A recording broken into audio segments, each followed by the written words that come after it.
I'm back.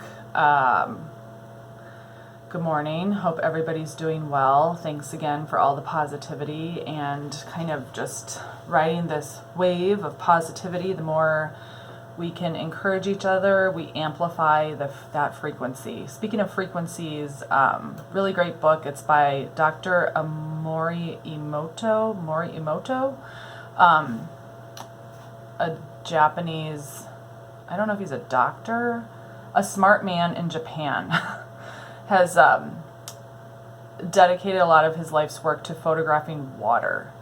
And I should really grab the book for you, but essentially water, of which we are 70% water, when exposed to words, it will actually change the geometric pattern structure of the water into either very coherent, symmetrical, beautiful patterns, much like a snowflake, or if exposed to negative words like I hate you, you're ugly, things like that, it'll look like this chaotic blob of disorder. So thinking about that, I'm focusing, especially this week and my life moving forward, on choosing to find the silver lining in everything and being grateful for every test and trial, because it does make us stronger. I mean, it's sometimes really hard to resonate with really feeling and believing that what doesn't kill us makes us stronger, but it really does. Like, some of the most amazing people I've ever met in my life are people who have gone through horrors and have come out on the other side resilient, and examples of, I mean, that is truly one of the things that got me through some of my darkest days. I remember one time I was feeling really depressed, and I watched this documentary. I think it's on Netflix or maybe on HBO. It's about Gleason, I believe is his name. He was a football player for the New Orleans Saints, and he was diagnosed with Lou Gehrig's, and that's where basically your entire body, it's like a horrible autoimmune response where your body just completely shuts down, but your mind stays intact, but you lose the ability to breathe, to walk, to talk, everything, but you're literally a prisoner in your own body. And how this man stays alive, so that he can watch his kids grow up and still be a dad for his kids, even though he can't do anything with them. And it's like, wow, if someone can find the courage to live despite that adversity, like, things that I'm going through are like nothing, like a cakewalk.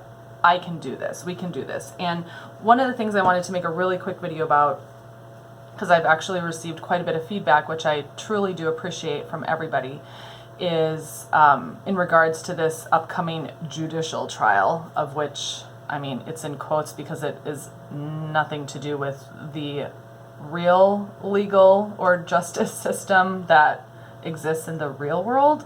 But I've received a lot of feedback as to whether to go, not to go, write a disassociation letter, just ignore them, let them do what they're going to do, go and fight, go with people. Like, you know, I brainstormed all these ideas, like, how did I want to envision this thing kind of going down?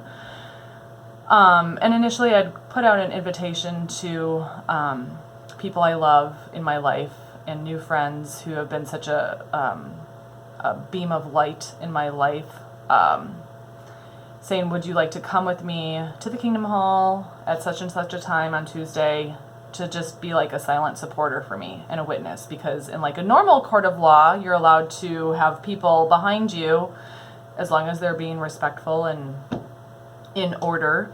They're allowed to be there as support and a witness. And of course, we all know that, like, with the Jehovah's Witness judicial process, that is not allowed. Like, if you are summoned, it's just you versus 3 of them or 6 of them or however many of them. And you're not allowed to have people, or even apparently notes to help you collect your thinking, because you've already been prejudged. It's just basically a formality for the elders so that they can write their little report in your card, whatever. And I got So, I'm getting all this feedback from people like, don't go, or do go and be like this. And I really appreciated 2 words of comfort and advice that I got. One of them was from Michael Shemwell of the Shunned podcast. And check it out. It's really great. I've listened to so many of his interviews while doing home improvement projects. So like I'll look at this wall and I'll be like, oh yes, that was Eric's experience or whatever. And this wall was, yeah. So he said, remember that this is your journey.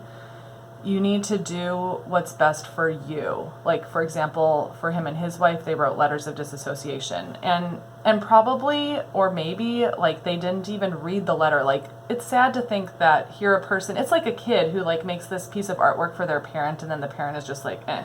Like, these men are supposed to be shepherds who actually care about the flock. But a person can write, like, this truthful, heartfelt, well-written letter that, takes energy and time to compose, and the elders will just, throw it in a file folder or maybe even in the trash and not even read it, much less think about it. And that's sad. But that's besides the point. Like, that's on them. Like, if you write a disassociation letter because that's what's best for you and what resonates for you, then own it, embrace it, and do it. And so I've been thinking about, like, to go or not to go. Like, that is the question. Like, for example, what if I faithfully attended a restaurant? Like, I was this patron who was loyal to this restaurant, and then at one point in time, I heard, like, a commotion in the basement of the restaurant after hours one night, and I went downstairs and I opened the door and I saw, like, a rat party. And it's like, whoa, this place is, like, totally infested with rats and cockroaches, and it's, like, unclean and unsanitary, and, like, the health department needs to be called. And the owner of the restaurant, to silence me from, like, speaking to the health department, announces that I am an apostate of their restaurant and not to be listened to because I'm mentally diseased. And, like, all the other patrons of the restaurant, because they're very, very loyal, and let's say the food actually does taste good, they're like, we don't hear this person, we don't see this person because they've been announced by the restaurant owner as disfellowshipped from the restaurant. Like, that's essentially what this is like. And the good news is that, like, this is not the only restaurant serving truth. In fact, it's not serving truth. It is, tainted goods. And those of us who've, like, gone in the basement and looked behind the curtain can all verify that. But ultimately, what I do know is that being disfellowship means nothing to me now. And so why am I making this video? For anybody out there who maybe is afraid of maybe you've already been labeled that, maybe years ago, for a sin you committed, a mistake you made, a weakness, whatever, that you couldn't overcome, and so these 3 men judged you and labeled you disfellowshipped. I hope that these words help you see that that is as much of a joke as a restaurant owner telling their loyal patrons that because you choose to no longer eat at his restaurant, you're mentally diseased or you're bad, like, whatever label you want to give it. Like, it's a joke. So why bother going? I